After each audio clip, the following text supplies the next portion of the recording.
Bonjour, dans ce petit vidéo, je vais faire avec vous une planification pour le reste de la session.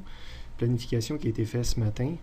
Évidemment, une planification, intrinsèquement, c'est toujours appelé à changer. En tout cas, pour l'instant, après discussion avec les autres enseignants puis étude du calendrier scolaire, c'est ce que je vous propose d'ici à la fin de l'année. On va commencer par aller voir qu'est-ce qu'il nous reste à couvrir comme matière. Donc, je m'en vais dans le lien, parce que vous pouvez aller le voir par vous autres mêmes aussi. Je m'en vais dans le lien pour les vidéos, solutionnaires, téléchargement, qui contient tous mes chapitres. Je clique dessus. Vous allez vous retrouver dans cette fenêtre-là.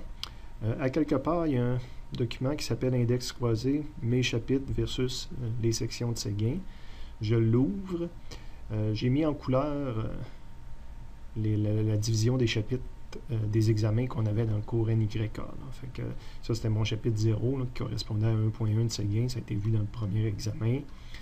Fait que mes chapitres 1, 2, 3 correspondant à certaines sections de Séguin, ça, c'était le premier examen en jaune. Le deuxième examen, c'est en vert. Donc, c'était mes chapitres 7, 8, 9, 10, 4 et 11 avec les sections correspondantes de Séguin, donc principalement le chapitre 2, puis on revenait dans 1.12 pour faire le centripète. Le troisième examen, c'est chapitre 3, principalement de Séguin. C'est mes chapitres 16 à 21 et 24, donc c'est la partie qui est en rose dans ce document-là. Donc, on a plusieurs chapitres, quoique il y en a plusieurs que c'est des petits chapitres. Ceux-là qui ont déjà ramassé 16, 17, 18, vous avez vu que c'était des relativement petits chapitres. 19 est encore petit, je vais vous le passer la semaine prochaine. 21 est petit aussi, fait qu'il y a deux gros chapitres, plus gros, 20. Puis 24 est vraiment un gros chapitre aussi. Fait qu'on a quand même beaucoup de matière avec moins de temps qu'en début d'année pour le faire. Puis il faut que je couvre ces sections-là, j'ai pas le choix. Les autres enseignants vont les couvrir, puis ça va être à l'examen final, l'examen de synthèse. Puis en bleu, c'est le quatrième examen, qui a des avantages, je veux dire qu'on en revient toujours dans des choses qu'on a déjà vues, mais on l'applique à la rotation. Donc il y aura le chapitre 5, mais c'est la matière des premiers chapitres appliquée à la rotation. Chapitre 12 et 13, mais c'est l'équivalent de ces chapitres-là appliqués à la rotation. Puis après ça, il va y avoir 22, 25 à la fin. Fait que vous avez les sections de Séguin, puis exemple, mon chapitre 18, que j'annonce que ça couvre 3.3 et 3.6, mais dans les faits, on fait juste 3.3, là, on ne fait pas 3.6. Remarque, dans les chapitres en bleu pour le dernier examen de l'année, il y a un annexe aussi, une section de Séguin 4.3 que je couvre dans un de mes annexes. Fait que je vais vous passer l'annexe, mais pas toutes les annexes, mais vraiment juste l'annexe X pour couvrir cette section-là de Séguin.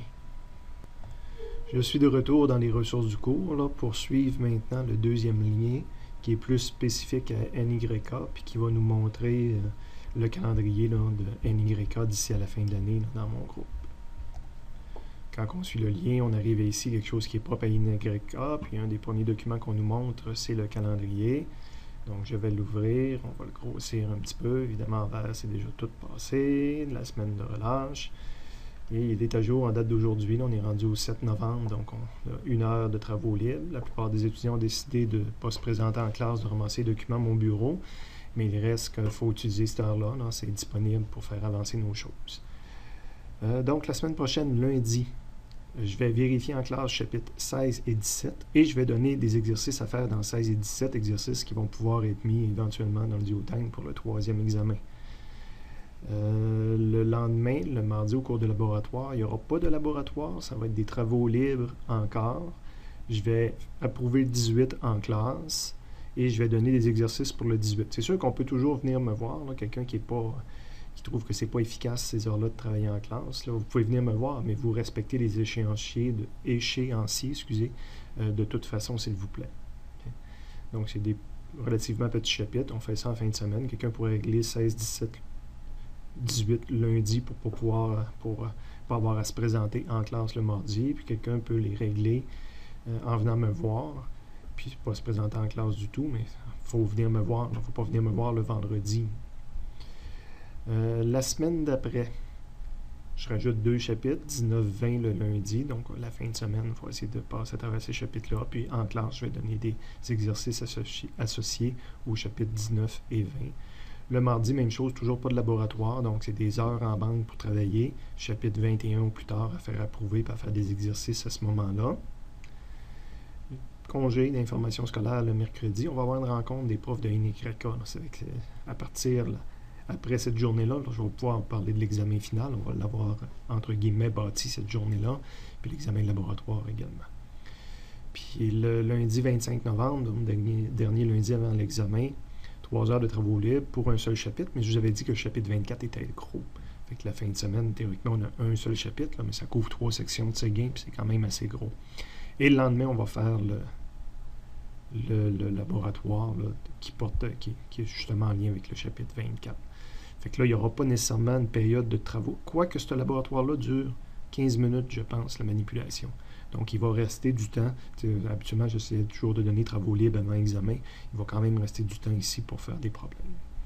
On a notre 3e examen. Le lendemain de l'examen, on aurait 2 laboratoires, donc on va avoir vu aucune matière. Mais il va falloir faire les laboratoires parce qu'on n'a plus d'autres périodes après ça. Fait qu'on va faire 2 laboratoires qui ne sont pas très longs à faire. Et il ne reste plus beaucoup de temps avant l'examen final. Là, je ne peux pas attendre à la semaine d'après pour vérifier, approuver les chapitres. Fait que déjà, dès le jeudi, encore une fois, on va avoir eu l'examen de 2 heures, donc je n'aurai pas eu la 3e période. La 3e période va se retrouver à l'horaire régulier du jeudi pour faire chapitres 5 et 12. Fait que là, on va falloir se revirer, puis faire les chapitres 5 et 12, qui sont quand même pas des trop gros chapitres, mais il va falloir les avoir faits pour le jeudi. Congé le vendredi, la fin de semaine, on travaille d'autres chapitres, incluant la petite annexe, puis on les fait approuver ce lundi-là, puis en classe, je vais donner des exercices pour ces chapitres-là. L'examen de laboratoire le lendemain. Dernier lundi, 2 autres chapitres qu'on va avoir travaillé pendant la fin de semaine, à faire approuver ici, puis à faire des exercices en classe, et on arrive à l'examen du vendredi. Donc, vous voyez, on ne chômera pas d'ici la fin de l'année, on continue à un rythme accéléré, mais les autres groupes font exactement la même chose, d'une façon différente, mais ils ont le même horaire serré. Il y a même des profs qui ont préféré commencer la matière avant l'examen, de transférer du chapitre 5 et 12, l'équivalent. Les autres ne font pas de la même façon que moi, mais chapitre 5 et 12, de commencer à en faire quelques heures avant le 3e examen. Moi, j'ai choisi de tout rapporter après pour ne pas mêler la matière.